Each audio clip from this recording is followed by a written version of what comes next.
Howrah to Sankrail local part 1। শেষ ট্রেনের যাত্রী রাত 11:45।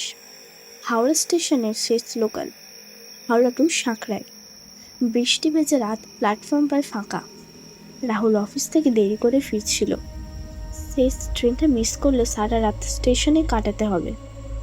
ট্রেন ছাড়তেই সে খেয়াল করলো পুরো কামরায় মাত্র 3জন মানুষ।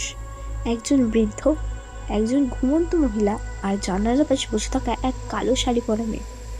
মেয়েটার মুখ দেখা যাচ্ছিল না। ট্রেন ধীরে ধীরে এগাতে লাগলো। হঠাৎ পুরো কামরার লাইট একসাথে নিভে গেল। কয়েক সেকেন্ড পর আলো ফিরতেই রাহুল দেখল ঘুমন্ত মহিলা নেই। বৃদ্ধ ধীরে বলল, ও নিভে গেছে, কিন্তু ট্রেন তো কোথাও থামেনি।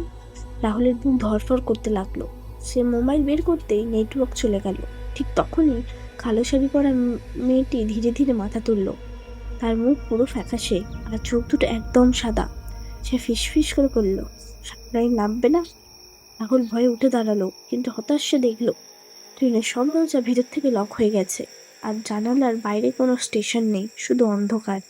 তারপর স্পিকারে ভেসে এলো এক বিকৃত আওয়াজ, পরবর্তী স্টেশন মৃত্যু।